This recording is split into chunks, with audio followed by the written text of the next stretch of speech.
Except for Sikhism, which cropped up in the 15th century, Islam was the last major religion to be founded, and the religious landscape remained quite settled for about 1,000 years. There was Hinduism, which primarily dominated India, various forms of Buddhism in the Far East, Islam in the Middle East, and Catholicism in Europe.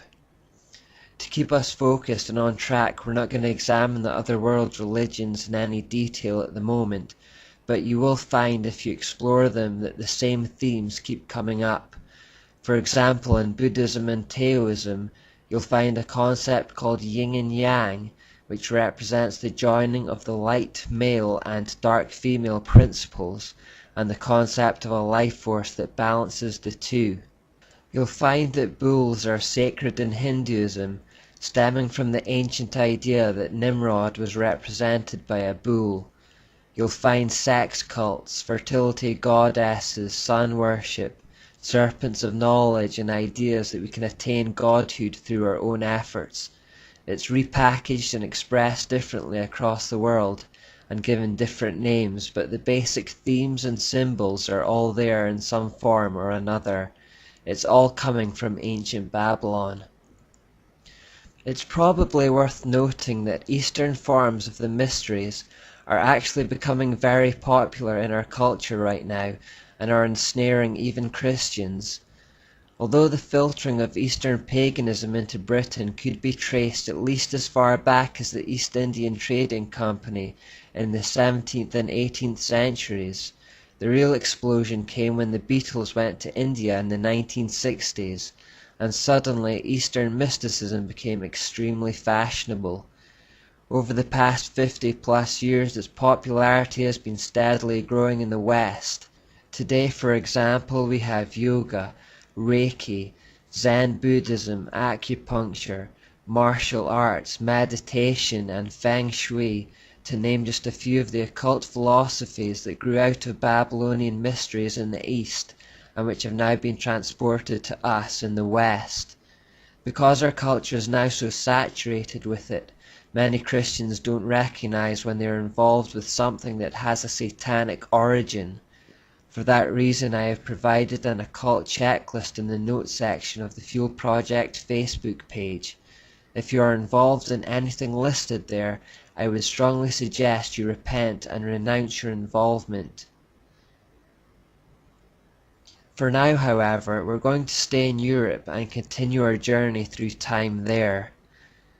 After the Roman Empire collapsed in the 5th century AD at the hands of Germanic barbarians, Europe entered the Dark Ages. The Catholic Church stepped into the power vacuum that had been created by the collapse of the Roman Empire, and it quickly became the most powerful spiritual and political entity in the world. In the 8th century AD, a forged document was created called the Donation of Constantine. It stated that Constantine had bequeathed the Roman Empire to the Catholic popes, and although it was found to be fraudulent in the 15th century, by then its work had already been accomplished. Legal authority over the kings of Europe was already in the hands of the Pope and the Catholic Church. It took a while to secure the new system in Europe, though. In the 7th century, the Pope went looking for a protector to defend Catholic territories. Pepin, the leader of the Franks, was chosen, and he was bribed with the promise that if he cooperated in this mission, his place in heaven would be secured. Battles ensued for a while, but it wasn't until Charlemagne, Pepin's son, that the Pope's security was truly assured. Charlemagne was then crowned in Rome on the 25th of December 800 AD as the first emperor of the Holy Roman Empire. The Holy Roman Empire was seen to be a continuation of the old collapsed Imperial Roman Empire.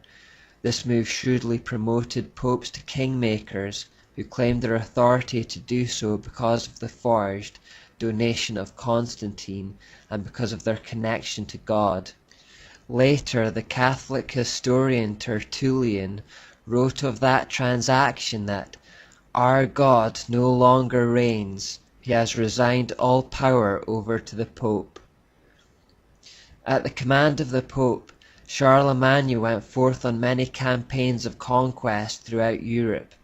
All conquered lands and people came under the authority of the Catholic Church, and Europe was united under their reign. Consequently, Charlemagne is now considered the father of Europe.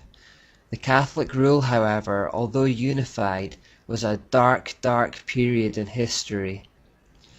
Anyone who did not willingly submit to the authority of the Church was persecuted and killed for heresy. European citizens were taxed heavily and were expected to spend their lives in the service of the Church. With worldly power, corruption kept growing. Pope Leo X began the process of selling indulgences as a way to extort money from the people. This means that he offered forgiveness of sins for a fairly small amount of money. For a little bit more money, you would not only be forgiven of a sin, but you would be allowed to carry on indulging in it. Hence the name, selling of indulgences. Also, through the invention of purgatory, you can now purchase the salvation of your loved ones' souls in the Catholic system. The Church taught the ignorant masses, as soon as the coin in the coffer rings, the troubled soul from purgatory springs. Pope Leo X showed his true feelings when he said, "The fable of Christ has been quite profitable to us." As a result of such corrupt behavior, the Church became exceedingly rich. They played on fear to control and dominate, and increased their wealth in the process. Before long, the Church dominated the political and cultural landscape. It was the most powerful institution in the world, and the Pope the most powerful man. The Pope became the real spiritual authority behind the rulers of the world, and he used religious persuasion to control nations for his own purposes. If kings acted against the wishes of the Vatican, the Pope could excommunicate them from the Church, and therefore effectively sentence them to eternity in hell. This fear was enough to keep the kings of Europe in line with the Church's wishes.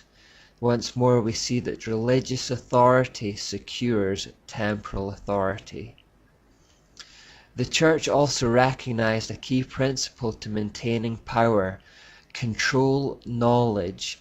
Knowledge really is power, and so with this in mind, it endeavored to block all independent learning and scientific progress.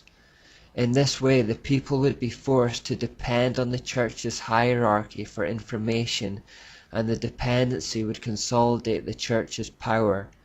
This is primarily why the era has become known as the Dark Ages. In 500 AD, for example, the Bible was available in 500 languages.